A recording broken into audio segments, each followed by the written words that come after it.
ইমামের পিছনে যদি মুক্তাদির ভুল হয় তাহলে দেখতে হবে সে ভুলের ধরনটা কেমন। ভুল তিন প্রকারের হতে পারে। এক, কোনো ফরজ তরক হয়ে গেছে। দুই, কোনো ওয়াজিব ছুটে গেছে। তিন, কোনো সুন্নত ছুটে গেছে। পুরো নামাজের মধ্যে তিন ধরনের কাজ আছে। টোটাল কয় ধরনের কাজ আছে? হয় ফরজ, নয় ওয়াজিব, না হয় সুন্নত।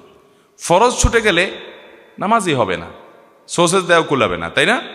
আর ওয়াজিব ছুটে গেলে শেষে সিজদা সৌদিরে নামাজ হয়ে যাবে। আর যদি সুন্নত ছুটে যায় তাহলে কি হবে?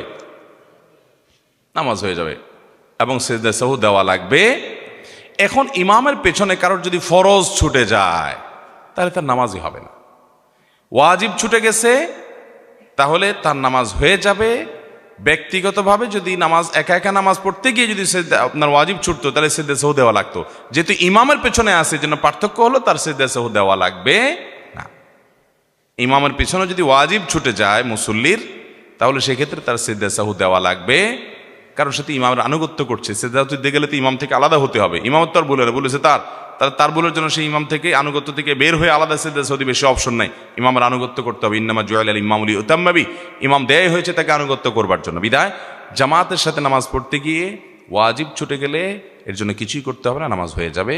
ফরজ ছুটে গেলে তো ওইটা পুনরায় পড়তে হবে।